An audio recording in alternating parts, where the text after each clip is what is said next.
Hi, morning, good afternoon, good evening, whatever time it is that you're watching this YouTube channel, good one to you.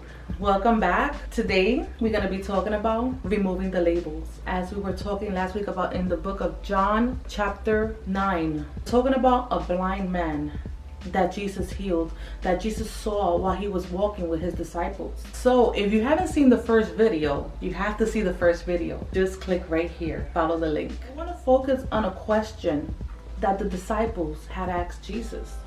And this was the question. Rabbi, the disciples asked, why was this man born blind? Was it because he sinned, or was it because his parents sinned? Today I want to focus on that question because I want you to see what kind of view did the disciples have towards this man. And if you look at the definition of label, it means, according to Google Dictionary, there's two different dictionaries. There's the one definition that, you know what a label is. Like if you go to the supermarket and you see a Goja beans, it's gonna say Goja beans because the label, that's what it's labeled with. A sign that says Goja beans. That's not the type of label I'm talking about. I'm talking about the second definition of what label is, as defined by Google. It's a classifying phrase or name applied to a person or thing, especially one that is inaccurate. So in this question that the disciples was asking Jesus, they were basically labeling him because of his condition, because of what they saw, what they viewed with their own eyes. Now, where does views come from? We can agree that views come from information that you receive, whether it is from someone else, whether it is from your parents growing up, your upbringings, your community, school, wherever it is. You begin to view life, view people, view things according to information that first comes to you. Jesus settled this labeling problem that the disciples had. Look at verse 3. Jesus says, it was not because of his sins or his parents. Jesus answered, he said, this happened so that the power of God could be manifested through him. You see, right here, Jesus was basically telling them, when he answered them, your views are totally wrong. Whatever it is that you learn, whatever it is, the way you see things, that's not the correct way. Whoever told you that, wherever you got that from, is totally wrong. You see, their views towards people was corrupted because of their upbringings. So they automatically thought, because of somebody's physical condition, something must be wrong with them. They must not be living a good life. Someone must have done something wrong.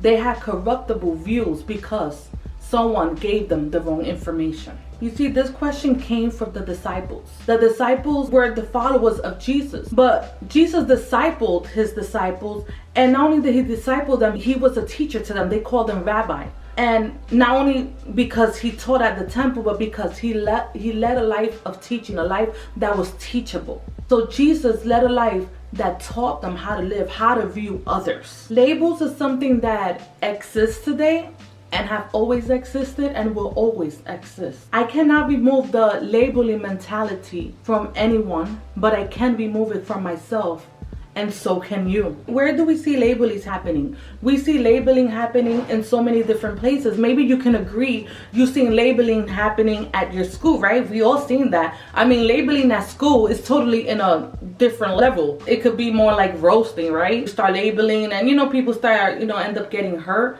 Or, you've seen people wearing sneakers and you be like, what are those? And you see them, walking around with their sneakers full of creeds, and, you want to label them and judge them, and it becomes like a little joke. But, even though people may act like they don't care, but, it truly bothers. In my time, labeling, it was hard to wear a pair of glasses for me growing up, because in my time, wearing glasses was more like Steve Urkel glasses.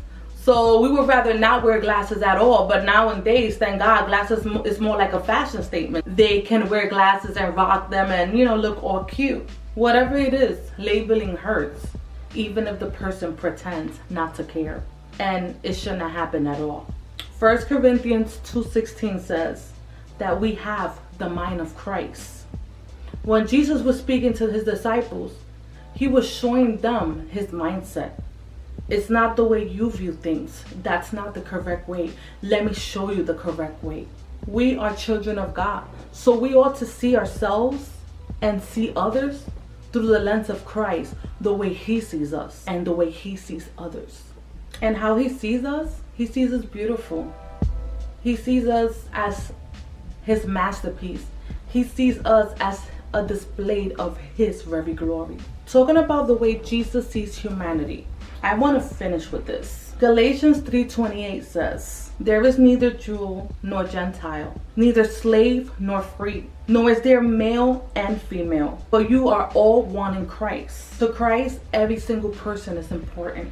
I want you to look at this color chart with me. In this color chart, you will see different shades of beautiful colors. You see, many people have said that God sees no color. But what if I tell you that that's wrong? That that's not accurate. That God does see colors. And he sees beautiful colors. You see, God brought color into this earth to design it, to beautify it.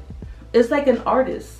An artist put in color to bring out, to stand out his work. So color, it's beautiful in the eyes of God. And every color is important to God. It was God's very plan to decorate the earth with you and me. You see, in this shade of colors, I don't see a black color. I don't see a white color. But I see shades of different beautiful colors. And that's how God sees it. And if only humanity would see beautiful colors as God intended it to be. Today we face something critical in our country, and we're fighting for the whole world to see the beautiful shades of color as God sees them. We hear now Black Lives Matter, and I want to tell you, fellow believer, fellow Christians, don't be afraid to say Black Lives Matters. We well know that all lives matters to God. And when you're saying Black Lives Matters, you're not saying that they matter separately. You're saying they matter as much as every other life matter. You're saying that you've seen their pain, you've seen their struggles and what they've gone through, and that they're very important and that they matter. And you know what? In this color chart, the darkest shade matters and is as important as the lightest shade. And this is the message we want to bring. And that's the message that God already brought in his word in the kingdom. That not one is more important than the other. That all are loved equally. All are beautiful equally. All are his jewels, his gems, his creation, his masterpiece.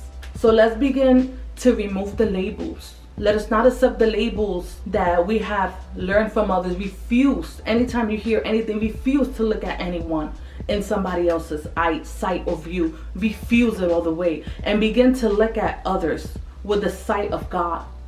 And when you're able to see others with the eyes of God, with the sight of God, fellow believer, you're going to begin to celebrate other people.